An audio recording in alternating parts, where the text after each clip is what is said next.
Hello दोस्तों, welcome my YouTube channel. दोस्तों, आज आप सबके लेकर आए वीपीओ के लिए प्रैक्टिस सेट, जिसमें वैदिक कालीन, मुगल कालीन और आधुनिक काल का आप सब देखेंगे पंचायती राज व्यवस्था। तो आप सब देख सकते हैं आज क्वेश्चन मॉडरेट लेवल रखा गया है। तो आज का सेशन बहुत इम्पोर्टेंट होने वाला है, तो आप सब पूरे वीडियो में बने रहें और आप सब चैनल को सब्सक्राइब कर लीजिए, जिससे आप सबको नोटिफिकेशन मिलता रहे। ठीक है, चलते हैं क्वेश्चन की तरफ। आपका पहला क्वेश्चन है, पंचायत से संबंधित है। क्या है पहला क्वेश्चन कि पंचायती राज व्यवस्था का पहला संवैधानिक आधार किस संविधान संशोधन के द्वारा या संविधान संशोधन अधिनियम द्वारा प्रदान किया गया था। तो इसका जो संवैधानिक अधिकार था ना, आप जानते हैं किसके द्वारा मिला गया था।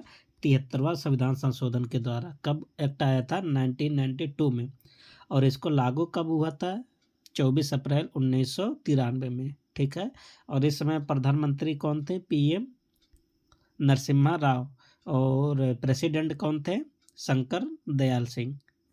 ठीक है, तो आप सब देख सकते हैं क्वेश्चन फर्स्ट का जो आंसर होगा सी हो जाएगा। ठीक, और 73वां संविधान संशोधन द्वारा पंचायतों को संवैधानिक मान्यता दिया गया। ठीक है, और इसमें कुल कितने पंचायतों को, कुल कितने अनुच्छेद था? 243 से लेकर 243 ओ तक, और 243 में केवल परिभाषा दिया गया है। ठीक है, और जिसमें ग्राम पंचायत और पंचायत समिति और जिला परिषद की स्थापना हुई है ना। तो ये आप सब देख सकते हैं क्वेश्चन लेवल बहुत इम्पोर्टेंट है ना। अगला क्वेश्चन क्या है? अगला क्वेश्चन है, उत्तर प्रदेश में पंचायती राज अधिनियम किस वर्ष पारित किया गया? तो कौन सा वर्ष था? 1947 है ना। और 15 अगस्त 1949 को क्या हुआ था? लागू हुआ था। तो उत्तर प्रदेश में पंचायती राज व्यवस्था लागू करने के लिए उत्तर प्रदेश पंचायती राज अधिनियम 1947 को पारित हुआ था। क्वेश्चन नंबर 3 क्या है? प्राचीन काल में पंचायती राज व्यवस्था किस नाम से जाना जाता था? तो प्राचीन काल में ना सभा समिति के नाम से जाना जाता था। ऑप्शन क्या बन जाएगा? डी। ए और बी दोनों सही हैं। तो वैदिक काल में सभा और समिति दो प्रमुख संस्थाएं थी जो पंचायती शासन का कार्य करते थे, और गांव के प्रशासन में ये संस्थाएं न्याय और व्यवस्था बनाए रखने में सहायक होते थे ना। और इन्हीं को सभा और समिति को क्या बोलते हैं? प्रजापति की दो पुत्री में बोलते हैं ना, अथर्ववेद में। और ये जो सभा होता है और जो समिति होता है, आपको बताए थे कि आजकल के जो राज्यसभा और लोकसभा में तुलना कौन किया था? लुंड-मिग महोदय ने। ठीक, मध्यकाल में गांव के स्वायत्त प्रशासनिक इकाई को क्या कहा जाता है? तो क्या बोला जाता है? जो गांव का स्वायत्त प्रशासनिक इकाई होता है, पंचायत बोला जाता है। ऑप्शन क्या बन जाएगा? ए। ठीक है, और मध्यकाल में गांव की प्रशासनिक जो व्यवस्था थी ना, पंचायत का महत्वपूर्ण योगदान था उसमें। ठीक, यह गांव के विवादों को निपटारा करने के साथ साथ वसूली और प्रशासनिक कार्यों में भी सहयोग करती थी। और किस मुगल शासक ने ग्रामीण प्रशासन को व्यवस्थित करने के लिए मुकद्दम और पटवारी पदों की शुरुआत किया? तो कौन था? अकबर था। ऑप्शन क्या बन जाएगा? सी। देख लेते हैं कि अकबर के शासनकाल में मुकद्दम मतलब गांव का मुखिया और पटवारी मतलब राजस्व अधिकारी का पद अस्तित्व में आया। इससे ग्राम प्रशासन को अधिक संगठित रूप दिया गया और कर वसूली में भी पारदर्शिता आई। आधुनिक काल में महात्मा गांधी ने किस सिद्धांत के आधार पर ग्राम स्वराज की अवधारणा प्रस्तुत की? बहुत इंपॉर्टेंट क्वेश्चन है। तो विकेंद्रीकरण है ना। तो ऑप्शन क्या बन जाएगा? ए। विकेंद्रीकरण के बेस पर बोले थे महात्मा गांधी जी। तो महात्मा गांधी जी ने ग्राम स्वराज की अवधारणा प्रस्तुत किया, जिसमें उन्होंने विकेंद्रीकरण पर बल दिया। उनके अनुसार गांव को आत्मनिर्भर इकाइयों के रूप में विकसित करना चाहिए, जहां पंचायतें स्वशासन की भूमिका निभाएं। ठीक है, आगे क्या है? उत्तर प्रदेश में पंचायती राज प्रणाली के अंतर्गत कौन सा पद आरक्षित नहीं है? देखिए, जो ग्राम सचिव का पद होता है ना, इसे तो राज्य सरकार नियुक्त करती है ना, बाकी सब जगह आरक्षित होती है, महिलाओं का भी, SC ST का भी, है ना। लेकिन जो ग्राम पंचायत सचिव जो आप सब बनेंगे, सरकार के माध्यम से नियुक्त होंगे। उत्तर प्रदेश पंचायती राज अधिनियम के अनुसार महिलाओं, अनुसूचित जाति, अनुसूचित जनजाति और अन्य पिछड़े वर्ग के लिए पंचायती राज प्रणाली में आरक्षण का प्रावधान दिया गया। ये सब कहाँ कहा गया है? 243D में बोला गया है। ठीक है। अगला क्वेश्चन क्या है? उत्तर प्रदेश में जिला पंचायत अध्यक्ष का कार्यकाल कितना वर्ष का होता है? तो कितना वर्ष का होता है जिला पंचायत के अध्यक्ष का कार्यकाल, है ना? तो वैसे तो 5 साल के लिए होता है ना, क्योंकि जिला पंचायत का जो अध्यक्ष होता है ना, वो अपने सदस्यों के माध्यम से नियुक्त होता है, चुना जाता है। तो इसमें देखिए मिस्टेक हो गया, 2 बार। यहाँ देखिए उत्तर प्रदेश में जिला पंचायत अध्यक्ष का कार्यकाल कितने वर्ष का होता है? तो ऐसे तो 5 वर्ष का होता है ना, और अपने सदस्यों के द्वारा नियुक्त होता है। इसमें कोई आंसर नहीं है, तो वो क्या लग जाएगा? ई पर, नाट पर, नानाब दीज पर। ठीक है। तो आप सब देख सकते हैं कि उत्तर प्रदेश में जो जिला पंचायत का अध्यक्ष होता है ना, उसका कार्यकाल कितना होता है? 5 वर्ष। ठीक।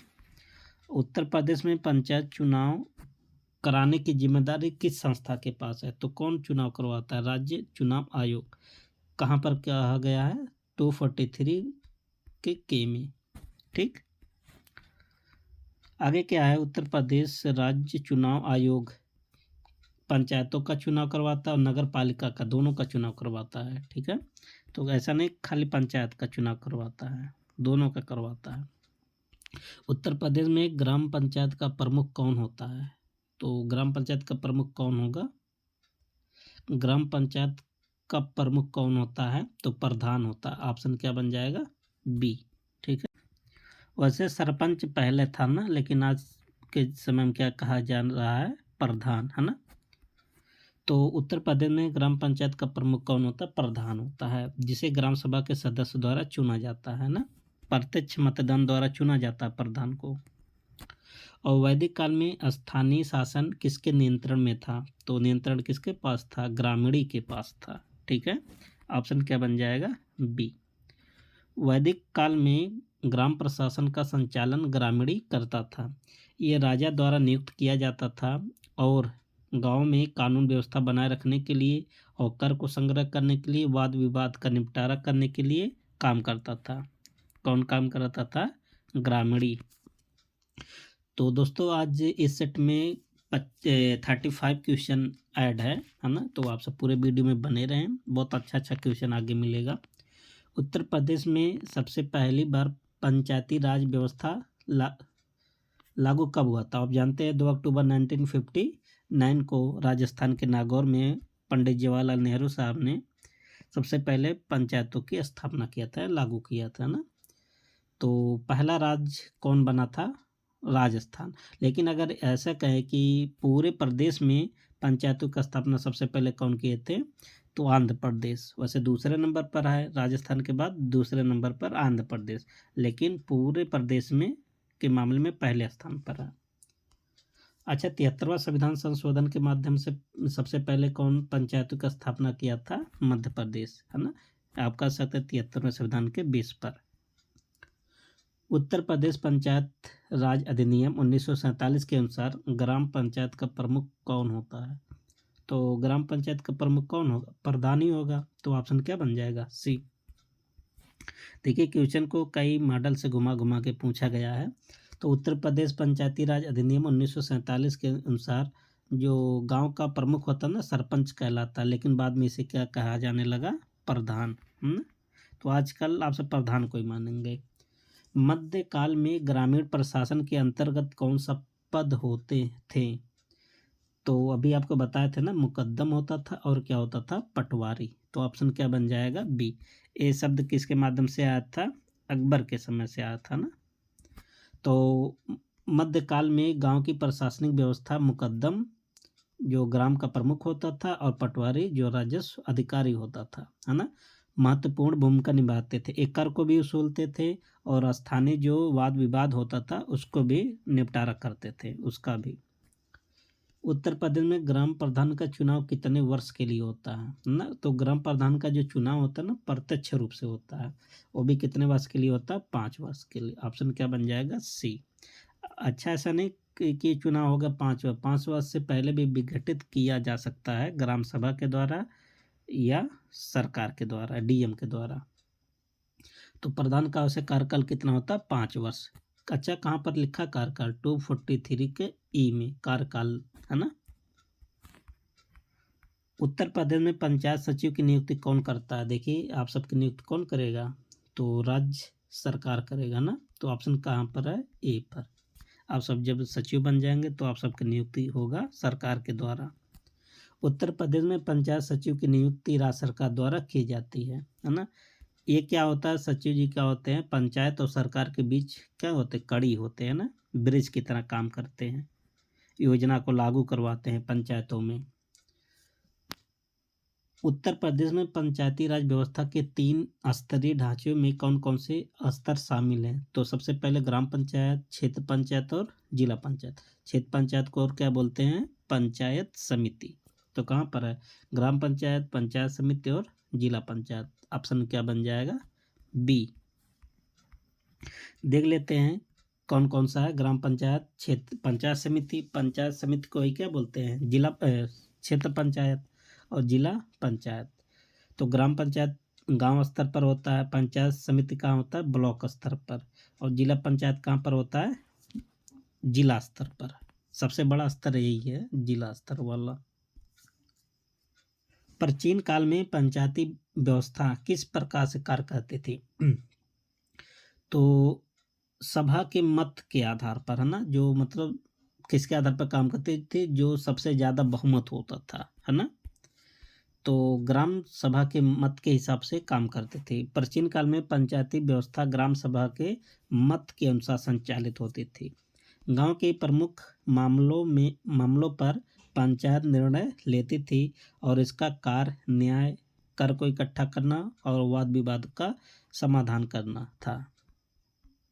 क्वेश्चन नंबर 19, उत्तर प्रदेश में पंचायत राज व्यवस्था के तहत महिलाओं को कितना प्रतिशत आरक्षण है? देखिए, उत्तर प्रदेश में ना, उत्तर प्रदेश में अभी कितना परसेंट है? 33% है। लेकिन इसको कई राज्य ऐसे हैं ना जो 50% भी आरक्षण दिए। जैसे बिहार पहला राज्य है जहाँ पर महिलाओं को कितना परसेंट आरक्षण दिया है पंचायतों में? 50%। लेकिन अभी भी उत्तर प्रदेश में कितना परसेंट आरक्षण है? 33%।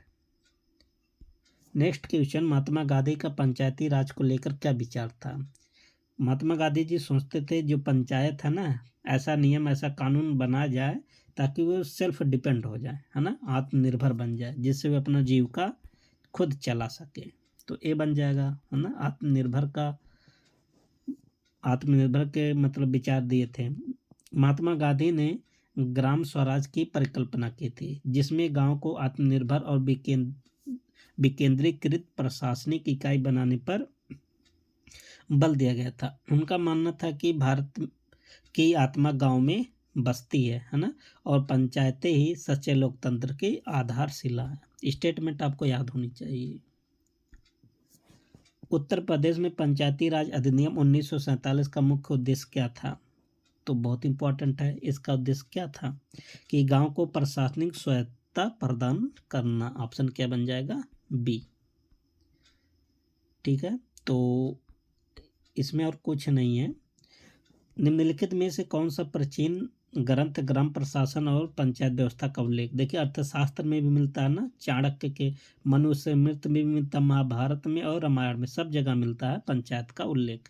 तो ऑप्शन क्या बन जाएगा? ई। तो सब जगह मिलता है। देख लीजिए, कौटिल्य द्वारा रचित अर्थशास्त्र में ग्राम प्रशासन और पंचायती व्यवस्था का विस्तृत वर्णन मिलता है। इसमें ग्रामिक, जो ग्राम का प्रमुख होता था, गोप 10 गांव का प्रमुख होता था, स्थानिक और 100 गांव का प्रमुखों का उल्लेख मिलता है। ठीक है।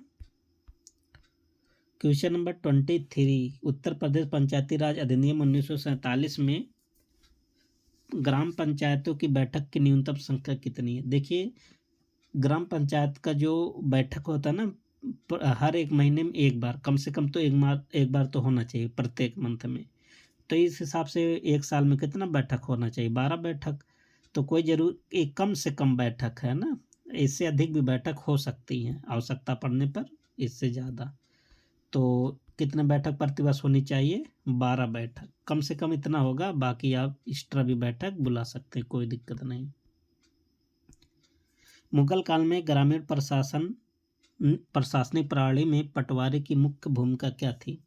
तो पटवारी का काम क्या था? तो कर का वसूलना। तो ऑप्शन क्या बन जाएगा? ए। लिखा पढ़ी का काम करता था, कर को भी वसूलता था, है ना। मुगल काल में पटवारी का मुख्य कार्य कर वसूली करना था। वह भूमि रिकॉर्ड को भी तैयार करता था, ठीक, और गांव में संकलित राजस्व को प्रशासन तक पहुंचाने का काम करता था।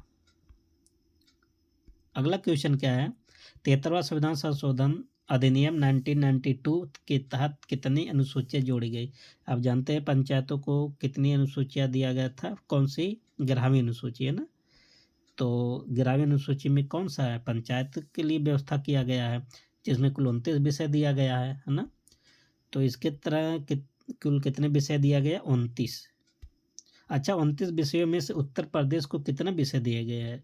16 विषय, है ना। ऐसा नहीं कि सब 29 का 29 उत्तर प्रदेश को दिया गया है। मध्यकालीन भारत में किस शासक ने पंचायत कर की व्यवस्था की? अच्छा, सबसे पहले मध्यकाल में टैक्स की व्यवस्था कौन किया था? वही सूरी किया था ना। सूरी मतलब शेरशाह सूरी। तो ऑप्शन क्या बन जाएगा? सी, ठीक है। तो शेरशाह सूरी ने गांव में कर वसूली के लिए पंचायत कर प्रणाली की शुरुआत किया। उन्होंने पटवारी और चौधरी नामक अधिकारियों को गांव में कर संग्रह करने की जिम्मेदारी दे दिया था। अगला क्वेश्चन क्या है? उत्तर प्रदेश में ग्राम पंचायत चुनाव का संचालन कौन करता है? ये तो अभी आपको बताए थे ना, राज्य निर्वाचन आयोग 243 के तहत करवाता है ना। और नेक्स्ट क्या है? 28 क्वेश्चन। उत्तर प्रदेश में ग्राम पंचायत स्तर पर न्यायिक कार्यों के लिए किस समिति का? तो न्याय पंचायत होगा न्यायिक कार्यों को करने के लिए। तो ऑप्शन क्या बन जाएगा? सी। तो न्याय पंचायत का काम क्या होता था कि छोटे मोटे जो विवाद होते थे उसको सुलझाता था। यह स्थानीय स्तर पर सस्ता त्वरित न्याय प्रदान करने का एक तरीका था, है ना, प्रणाली था आप कह सकते हैं। प्राचीन भारतीय पंचायती व्यवस्था में संग्राम किसे कहते थे? तो संग्राम किसे कहा जाता था? संग्राम को कहा जाता, जो ग्रामीण सभा था उसी को क्या बोला जाता था? संग्राम। प्राचीन भारत में संग्राम ग्रामीण सभा या पंचायत को कहा जाता था, जहां लोग सामाजिक, आर्थिक, प्रशासनिक मुद्दों पर चर्चा करते थे और सामूहिक निर्णय लेते थे या देते थे। अगला क्वेश्चन क्या है? उत्तर प्रदेश में जिला पंचायत के सदस्यों का चुनाव कितने वर्ष के लिए? देखिए अभी ये क्वेश्चन रिपीट हो गया, 5 वर्ष के लिए किया जाता है ना। ऑप्शन क्या बन जाएगा? सी, ठीक है। तो लगभग सभी का होता है, चाहे ग्राम स्तर पर हो, क्षेत्र स्तर पर हो और जिला, सभी के लिए 5 वर्ष ही है। महात्मा गांधी के पंचायती राज से संबंधित अवधारणा का मुख्य उद्देश्य क्या था? तो इनका जो उद्देश्य था ना, ग्रामीण प्रशासन को मजबूत करना। ऑप्शन क्या था? क्या है होगा? बी होगा, ठीक है। और 32 क्वेश्चन क्या है कि उत्तर प्रदेश में ग्राम सभा की बैठक कितनी बार होती है? आप जानते हैं ग्राम सभा की बैठक 2 बार होती है। एक तो रबी की फसल कटने के बाद, दूसरी बैठक खरीफ की फसल कटने के बाद। तो कितनी बैठक हो गया? 2 बैठक, ठीक है। तो कम से कम तो 2 बैठक होना ही चाहिए ना, इससे ज़्यादा भी हो सकता है, कोई दिक्कत नहीं। उत्तर प्रदेश में पंचायती राज व्यवस्था के तहत कितनी महिलाओं को प्रमुख पद पर आरक्षण दिया गया? तो प्रमुख के पदों पर भी ना 33% का ही आरक्षण है ना। वैसे भी 33% का भी आरक्षण है और मेन पदों पर भी 33% का आरक्षण दिया गया है 243D में, है ना। प्राचीन भारतीय पंचायतें किस सिद्धांत पर काम करती थी? तो सामूहिक निर्णय के आधार पर काम करती थी ना। ऑप्शन क्या बन जाएगा? बी, ठीक है।